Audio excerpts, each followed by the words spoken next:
Ah, my lady, what brings you here? I see. Might I ask the nature of your visit, that I might relay it to her grace? Very well. A moment, if you would.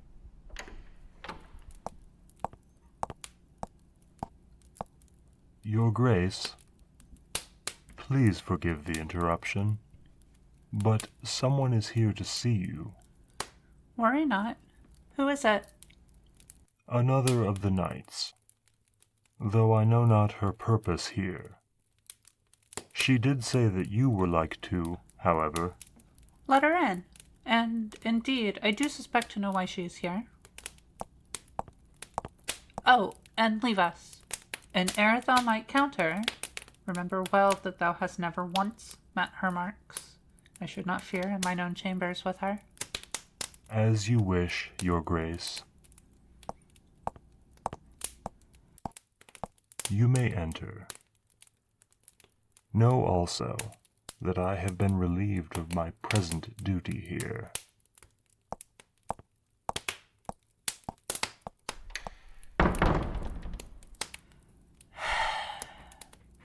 He meaneth well, but I like him not. Besides, your Grace is rather... Indeed. Perhaps not quite so sharply, but yes, 'twas merited. But no matter. Come here, sit with me. I had suspected that thou wouldst come by. Art thou surprised? But for fear of operating on unconfirmed assumptions, wouldst thou tell me why thou hast come to visit me? I suspected as much. They wished to speak with thee within the hour, did they not? And if I were to guess, I would reckon that thou art not especially keen to do so.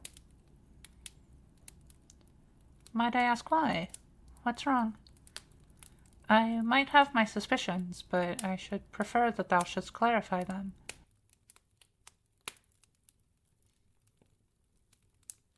And thou hast come to me, that by so doing thy concerns might be assuaged.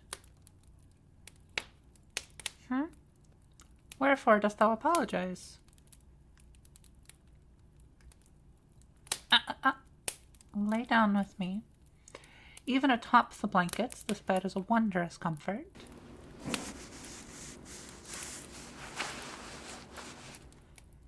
Thou needst not apologize for that. Thou art not a burden unto me, for this or else. Be it known outside these chambers or else, I do love thee. I care deeply for thee, and in honesty it doth warm my heart that thou shouldst seek mine aid or company, even as it doth equally pain me that it should be necessary. It is no inconvenience to comfort thee, at which time and in which manner I might be able.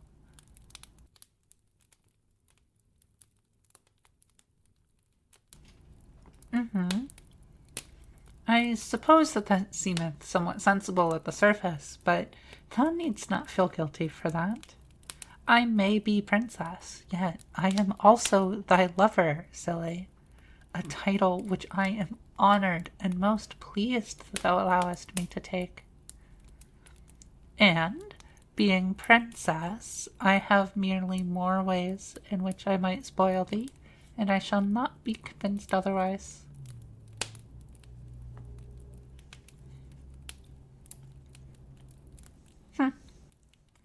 That it would appear that we are at something of a stalemate, though I suppose we might simply resolve each to allow the other her pampering nature.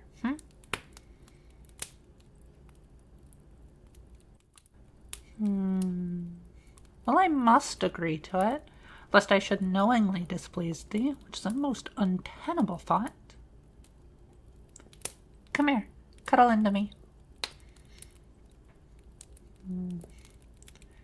thou art so warm and soft, but I should prefer to see this warmth and softness also upon thy countenance, and not this darkened aspect which thou carriest. 'Tis not thy fault, nor is there any earned guilt, that thou shouldst be disquieted. We are not the cause of all our ills, nor would I suspect that thou wouldst apologize for thy need of treatment, were thou injured or poisoned or the like. But tell me, dear, what thoughts or else disquiet thee so?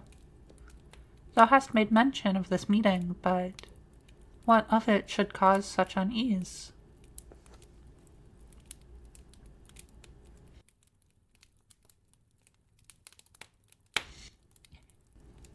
I see. 'Tis rather understandable, I would say. It is a meeting which, as thou wouldst suggest, hath some weight of consequence, whether thou might become my permanent personal guard, which itself hath some consequence for us. But I have spoken to them already, once we returned from the forest that evening. Thou rememberest? I told thee even ere we had left that they would likely request to speak with thee, but also that such a summons would be all but a formality. And 'twas even more true afterward.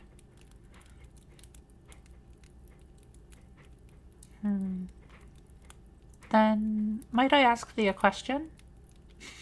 Well, more than one, but in thy position as a knight, thou hast experienced many times some skirmish or qualification exam in thy training, hast thou not?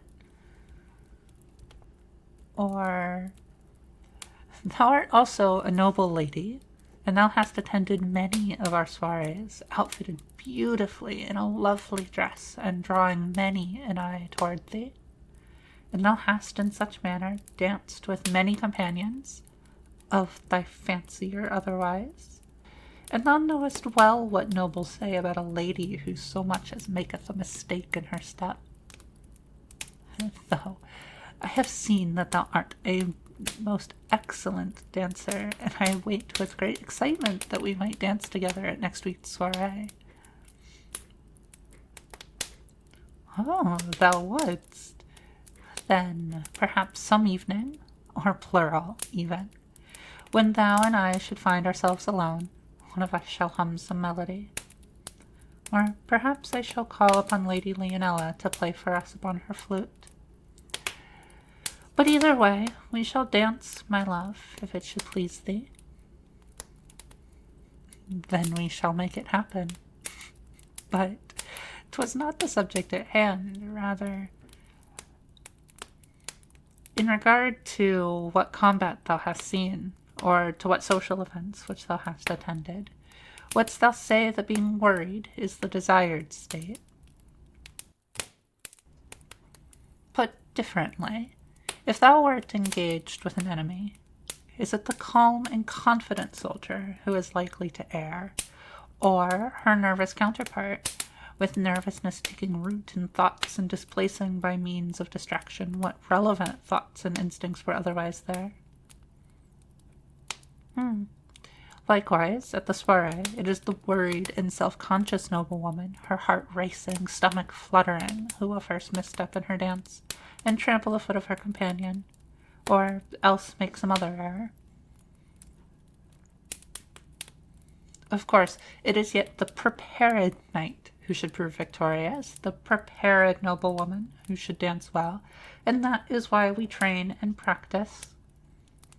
And 'tis true that oft our fear of failure, or of being shown a fool, or the like, this is oft what acts to motivate us, but dost thou see? Worry is useful only insofar as it begets preparedness. Beyond that, it is merely a detriment whose sole purpose is to distract thee from that very preparedness which thou hast worked so diligently to achieve. Of course, whilst that is true, it is also quite difficult to consciously internalize. I cannot deny that fact. Precisely. And with all things, there is a balance, and perhaps I do lean too far to the contrary. After all, my nonchalance is perhaps too often unfeigned. Yet still, even by means of compensation, I do not hasten to believe that displaying thy nervousness in this way is liable to make well thine argument that, indeed, thou wishest to become my protector, and to accept those secret privileges which should follow.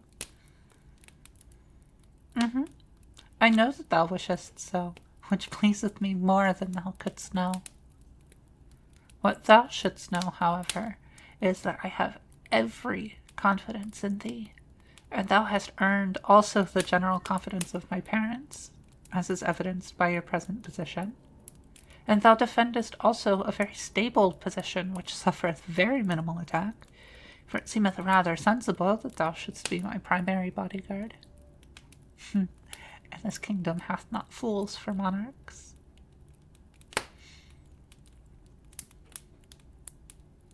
To have these emotions and their corresponding struggles is, for good or for ill, to be human, and not some machine capable only of imperfect mimicry of us.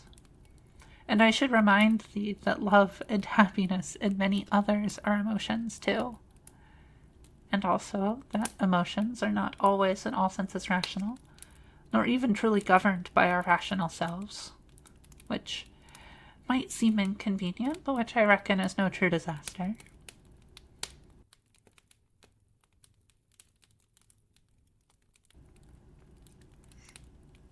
And so it is by no means a discredit to thee that thou shouldst feel this way at present.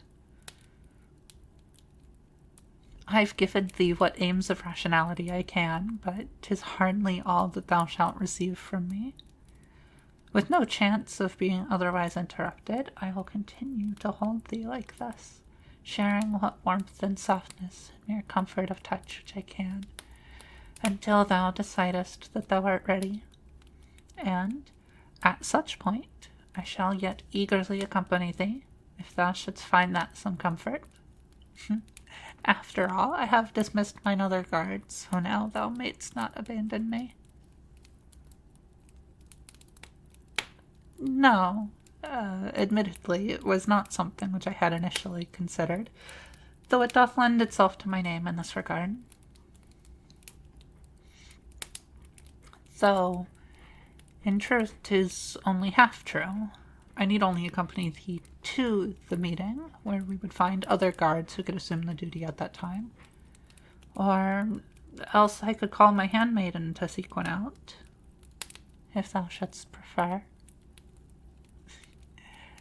Then I shall accompany thee, if it were to allay even a small fraction of what concern thou sayest. But first, wrapped in each other's warmth atop this most comfortable bed, the combination I shall forever loathe to even temporarily surrender. If it should please thee, let us please continue to lay here together, my love.